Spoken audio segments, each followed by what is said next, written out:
صلی اللہ علیہ وسلم نے شعبان کی آخری تاریخ میں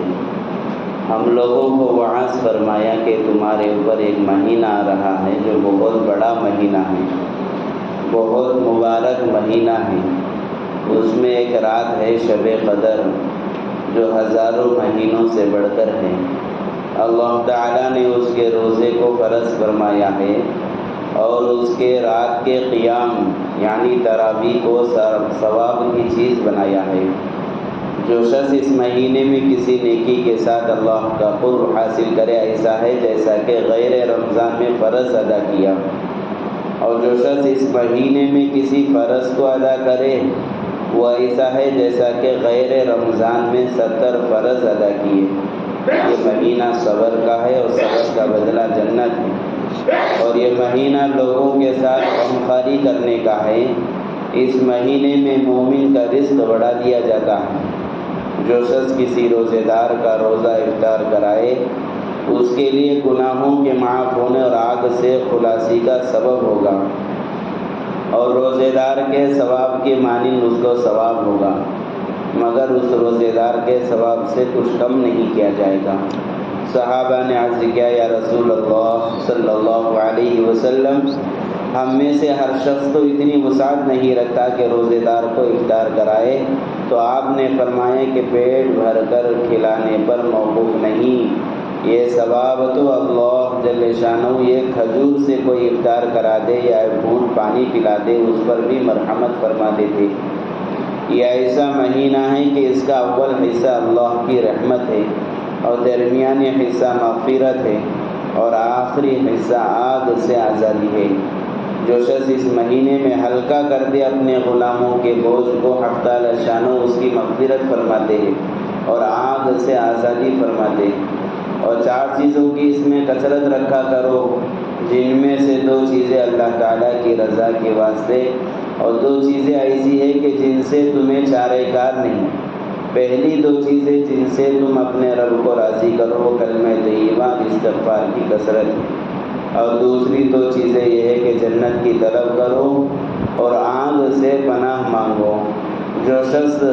کسی روزے دار کو پانی پلائے، حق تعالی شانہ قیامت کے دن میرے حوض سے اس کو ایسا پانی پلائیں گے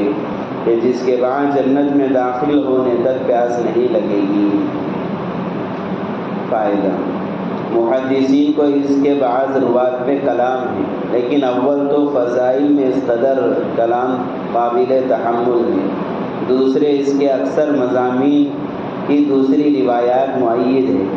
اس حدیث سے چند امور معلوم ہوتے ہیں۔ اول، نبی کریم صلی اللہ علیہ وسلم کا اہتمام کہ شعبان کی آخری تاریخ میں خاص طور سے اس کا وعظ فرمایا اور لوگوں کو تنبیہ فرمائی تاکہ رمضان المبارک کا 1 سیکنڈ بھی غفلت سے نہ گزرے۔ پھر اس وعظ میں تمام مہینے کی فضیلت بیان فرمانے کے بعد چند اہم امور کی طرف خاص طور سے متوجہ فرمایا۔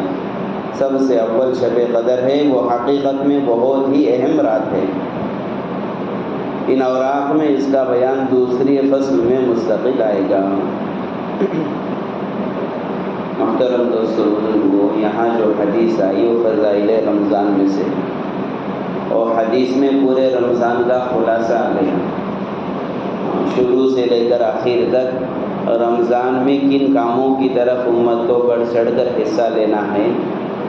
اور امت کے سامنے ان کاموں کے فضائل بھی اللہ کے نبی علیہ السلام نے بتلا دیا۔ یہ حدیث اللہ کے نبی علیہ السلام نے یہ وعظ صحابہ کے سامنے کب کیا؟ رمضان کے شروع ہونے سے پہلے۔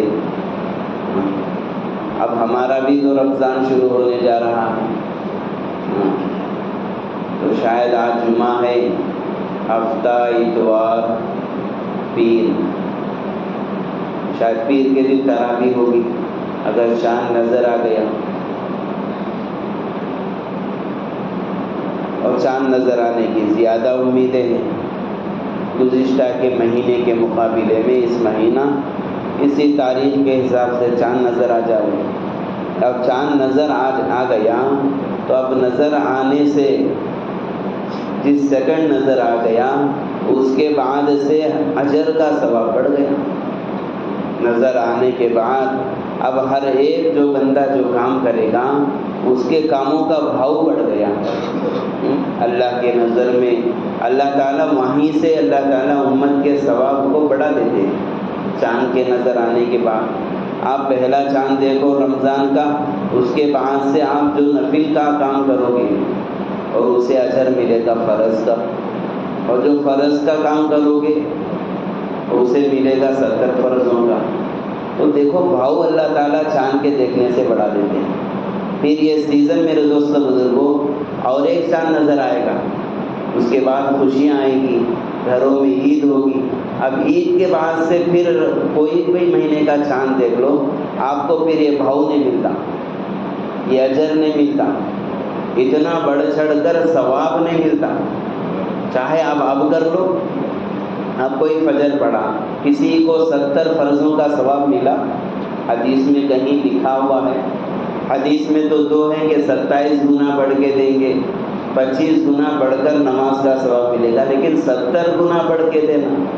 یہ تو اللہ تعالیٰ رمضان میں رکھے گے۔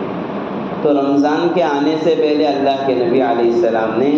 رمضان کی اس مبارک رات کی بھی اطلاع دے دی کہ دیکھو اس مہینے میں ایک رات ہے شب قدر، اور ہم جیسے لوگوں کو ملی، اور پتہ نہیں ایسی کتنی راتیں ہماری زندگیوں میں آئی جس کو ہم نے غفلت سے گزار دیا۔ بعض وہ ہے جو ان راتوں کی پوری قدر کی اور انہوں نے اس رات کو غنیمت سمجھ کر عبادتیں کی، اور بعض وہ ہے جو اس راتوں کو بھی عبادت سے محروم رہے۔ تو ہمیں موقع ملا ہے کہ یہ رمضان، اب دیکھو ہم یہ سمجھتے کہ یہ تو رمضان ہر سال آتا جاتا ہے، نہیں میرے دوستوں بزرگوں، ایک دن آئے گا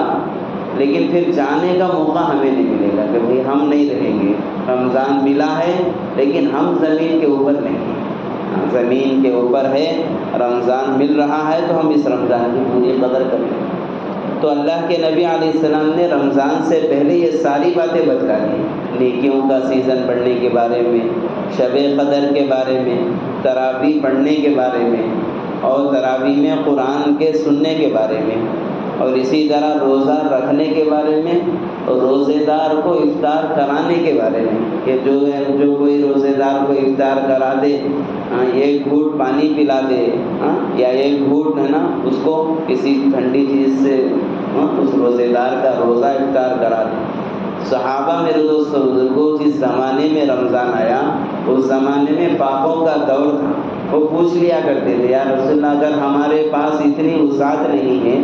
کہ ہم روزے دار تو بھوکے رہتے ہیں، پیٹ بھر کے کھانا کھلانے کی طاقت ہمارے پاس نہیں رہتی،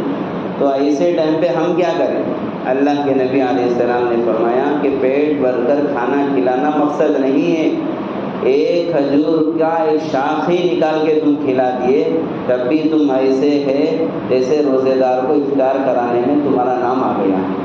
اب روزے دار کو افطار کرانے کا ثواب کیا لکھا ہے یہاں؟ جو کوئی روزے دار کا روزہ افطار کرا دے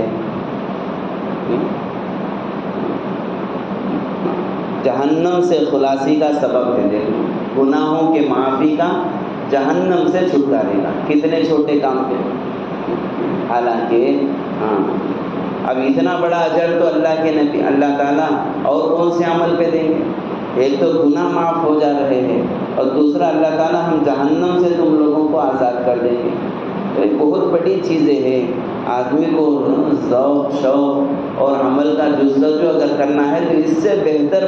سیزن کوئی اور نہیں، رمضان سے بہتر ہے، اور یہ پورا مہینہ رہتا ہے، آدمی کو بڑا موقع ملتا ہے کہ وہ اللہ تعالیٰ کا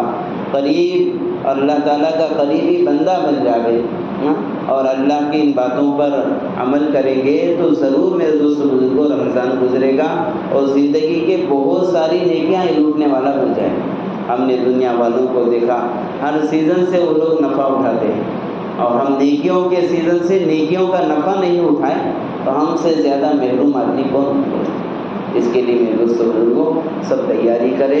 رمضان آنے کا، اللہ سے خوب دعائیں کرے، جس دن رمضان کا چاند دکھ جاوے ہر ایک اپنی زندگی میں نفلوں کا کام، فرائض کا اہتمام، اور اسی طرح روزے کا اہتمام، تراویح کا اہتمام، مسجد کو آنے کا اہتمام، حتیٰ کہ دنیا کے کاموں کی مشغولی عام دنوں میں زیادہ رہتی ہے تو رمضان میں کم کر دے، تاکہ ہمیں رمضان میں جو محنت کرنا ہے وہ زیادہ نیکیوں پر محنت کرنا ہے، ہمیں جو محنت کرنا ہے عبادتوں پہ محنت کرنا ہے، ورنہ یہ سیزن چل جائے گا، پیسہ آدمی غیر رمضان میں بھی کما سکتا ہے، نیکی نہیں کما سکتا۔